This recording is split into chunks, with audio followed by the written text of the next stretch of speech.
best serve as many students as possible.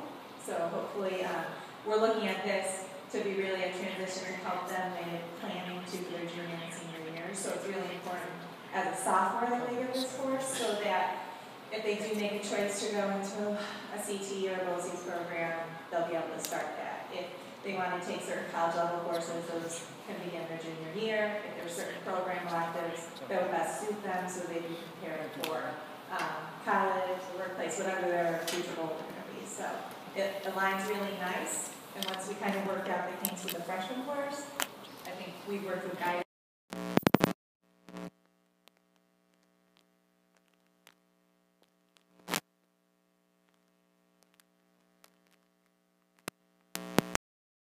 College and career ready course that you had taken was so beneficial that these are the type of courses. Reagan. These are the type of courses. But I will go on even further is at some point, I'm going to make a recommendation to this board who makes policy, is to really look at the fact that, and I'll just publicly say it, it kills me that we allow some people to take 2 study halls a day with their 80 minutes each.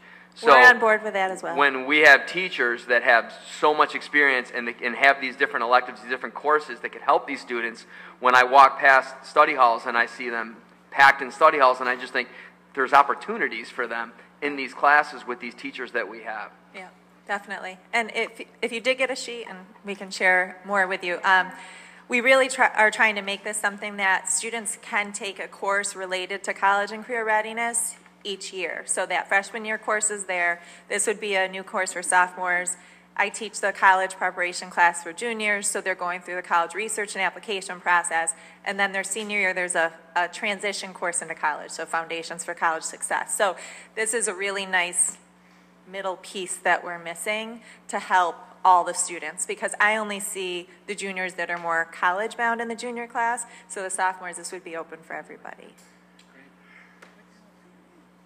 I was just waiting to see if there's other comments. On the floor yet. We should probably make a motion, or did we do that? No, there's not. So we can discuss. There's not yet. Just wanted to get the initial. I just had one question. When we were at Placid and we saw the presentation on the test that is similar to the ASVAB, but that sort of aligned and it helped students to determine where their strengths and weaknesses were. Is that going to be implemented in this Is that the course? program, the STAR program is what you're, well, what we have, the ASVAB. no, but what were you talking about? Different program than the ASVAB? Yeah, I'm not sure. I don't think it was the ASVAB, but we were talking to the Army. It is. It's called the STAR, and I think Ms. Caldwell can speak more to it. But it's based off the ASVAB. It's not about going into the military. It's all about career readiness. We've actually researched a few different programs out there, and I've used maybe 4 or 5 that have already been out there before, and one that is really beneficial in that a lot of these career planning resources do a lot of the same things, but one of the things I found in ones we've used in the past is that it will ask students all these questions, but then give them careers and not tell them why they were matches. So they come up with this list, and they go, okay, and I'd be trying to make connections for them, even though they answered the questions. Well, now this would say to you, because you got this selection because this, and this about you, and so I think that was missing before, And so I've also been talking with somebody that's going to be here for College and Career Readiness Committee on Wednesday. He is actually in charge of all recruiting for Paul V. Moore. And what he said was, completely free of charge, they would come in, administer the ASVAB. If the district said that we don't want 11th and 12th graders, because the 9th and 10th ones, they can't take that anyway. If they don't want any of the results to go to the military, then they wouldn't go. If parents want to, when the kid signs it out and says, yes, I would like my information to be able to go, then they could go. And he said it doesn't bother the military to do this whole process and have nobody select it to say send the data.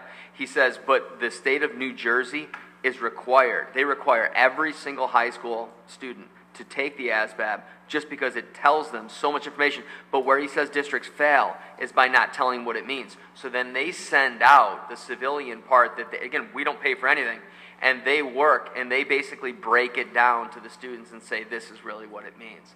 So if there's a component in this course of that, that's fantastic. And I know when I was in high school, I took the ASVAB without having a military, and they just did it for that purpose as well, so it can definitely be done.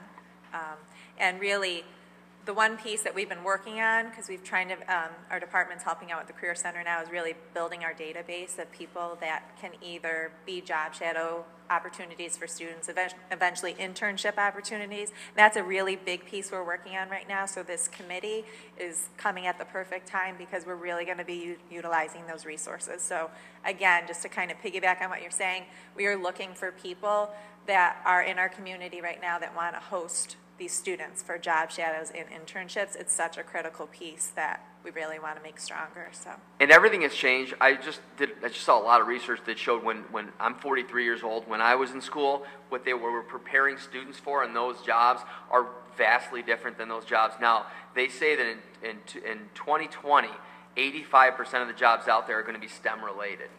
And out of that, they can't fill 50% of those jobs. The guy from Hudamaki, who's going to be here on Wednesday, said, we've got $85,000 entry jobs that we can't fill. And that was the whole beginning of P-Tech.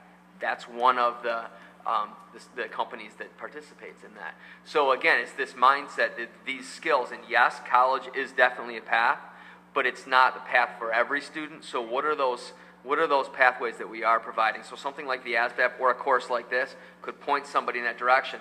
Well, what's the alternative? They're sitting in study hall anyway. Yeah, and that's it. That's why I think it's an easy push, is that we know it's helpful, but it's not going to take away from anything either. So. Yeah, I love it. I'm gonna make the motion, or ask for the motion in a second, but just one more ask of administration, which is, assuming that it's adopted and rolls out next year, it's great, and I'm sure the students will be aware, but anything you can do different than in the past to make parents aware, because I just know as someone who has 3 students in, the amount of information coming is mind-boggling, and there's a serious possibility that I would miss out on pointing my kids to this, right, just because of the amount of information. So it's really important that we try to think outside the box. So with that, can I get a motion? I'll make a motion to accept F2. Second. Now we can discuss it. Second, Mr. Loyer. Any further discussion? No. All those in favor? Nope. Oh, no, I was going to discuss it. So just so I'm clear, so is this going to be a mandatory course, or is this going to be an elective? Or is this going to be an elective that's kind of mandatory? Is this my call? It is going to be a strongly recommended course. And so students will learn about the opportunity through their guidance and our counseling department. And since it's not being taken away from another course, if they don't object to it, I assume they would register for the class. But it's not going to be, I mean, I can't say it's a required course. That would be a decision you would make. So what we want to do is we want to look at everything, because we don't want to say that and then a parent calls and says, oh my God, hold on a second here. My kid is already in these higher level ones. So before we say it's definitely got to be this way, we kind of learned that with Cayuga. We just want to do this the right way before we say. You know, like you said, we want to share the information out. We're going to tell the students about it. The guidance department or counseling department will tell them about it. And then, you know, at that point, they can make a decision for themselves. But I know it'll be strongly recommended, I would think. I was going to say, I think it's really important that we push it with the students, because I know when like with your college and career prep class, I had to figure out like what it was myself, so I pushed it on myself to do it, but I don't know if the guidance counselors pushed it on their students. Yeah, and I think we are noticing where there's gaps and holes with scheduling too, just because of whether it's getting information out. So our department has started working with guidance and even developing like some kind of questionnaire that maybe you could answer before you go into scheduling to help plan for that. And if we had a policy, and I can't make policy, that's the board, but if we had a policy that said you're only allowed to have one study hall, no more than one a day, then that would definitely force people to say, okay, so, you know? I was just going to say, I don't mean, let me be careful with my words here. What you proposed earlier about that, if the superintendent were to bring that or ask us to move it to the policy committee, that forces us to do more things like this, quite frankly, because that is time that we could utilize it if we're creative and do what you're saying, which is it's a once every 4 days. And yeah, because to me, this is, anytime you can learn about yourself is really is an outstanding thing. So as you come up through and you have that opportunity to learn about yourselves, what your likes, dislikes, what interests you into professionally, right? Exactly. To touch that base, I just think it's, you know, I'd be in favor of you're opted in and you have to opt out. The alternative is $200,000 in debt after whatever 4-year college and not know what you want to do. I think that's every parent's worst nightmare. that their children.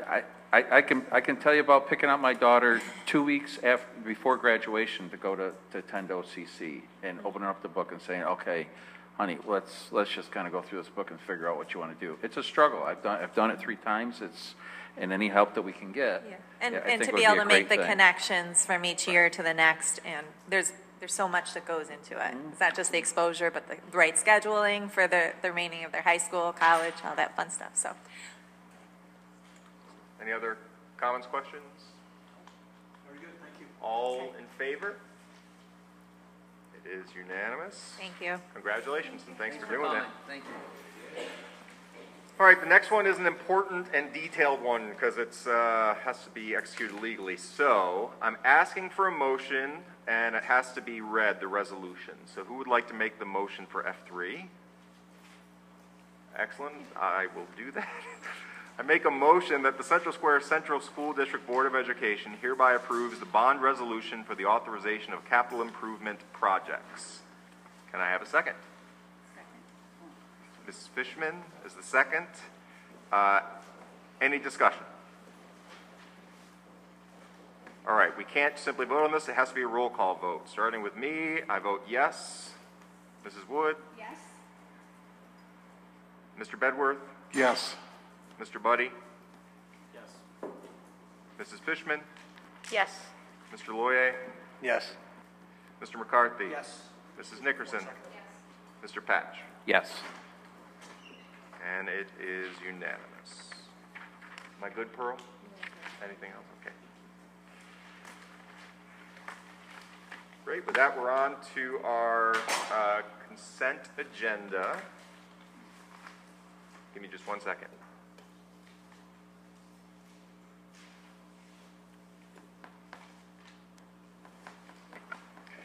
Excellent. Can I get a motion to accept our consent agenda? I'll motion. Second. Motion by Mrs. Wood, second by Mr. Loyer. Any discussion on the consent agenda?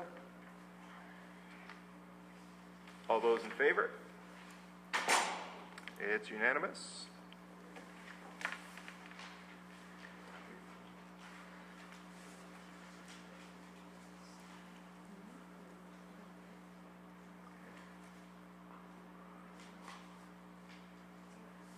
We like to build suspense. Just give us 1 minute. Okay, great. And are they under? I guess it's all H. Excellent. Can I get a motion to accept item H in its entirety? I'll make that motion. Mr. McCarthy, second. Mrs. Nickerson. Any discussion? All those in favor?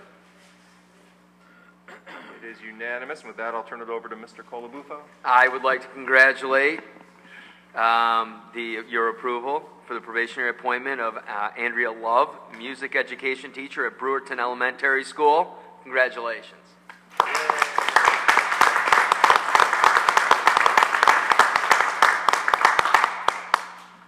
Congratulations and welcome to the district. Thank you. All right. Well, at 7:11, I am happy to say that I make a motion that the Central Square Central School District Board of Education hereby move into executive session to discuss matters leading to the discipline of 2 particular people with no action to follow. Can I get a second? Mr. Pat? Second. Mr. Loy? Yeah.